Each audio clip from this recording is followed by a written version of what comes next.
ছিল স্বাধীন দুটি রাষ্ট্র ছিল, একটি ছিল হায়দ্রাবাদ আর একটি সিকিম। এই ভারত আমাদের এই ভারতীয় উপমহাদেশের যে সমস্ত স্বায়ত্তশাসিত ছিটমহলগুলো সেগুলো একের পর এক দখল করেছে। স্বাধীন দুটি রাষ্ট্র হায়দ্রাবাদ এবং সিকিমকে তারা এই ধর্মীয় যুদ্ধ লাগিয়ে দিয়ে, হানাহানি লাগিয়ে দিয়ে তারা এই দুইটি দেশকে দখল করেছে।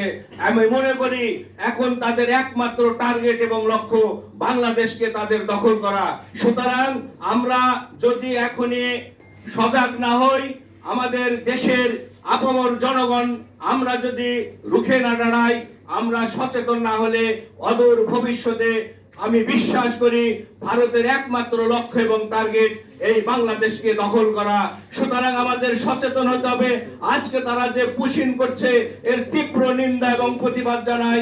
শুধু প্রতিবাদ জানালে হবে না, প্রতিহত করার চেষ্টা করতে হবে।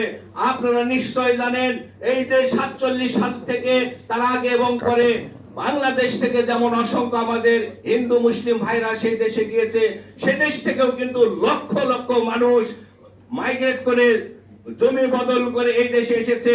যদি বাংলাদেশ থেকে গিয়ে তারা ওইখানে অবৈধ হয়, তাহলে ইন্ডিয়া থেকে যে লক্ষ লক্ষ মানুষ বাংলাদেশে আছে তাহলে তাদের বিষয়ে কথা বলা দরকার।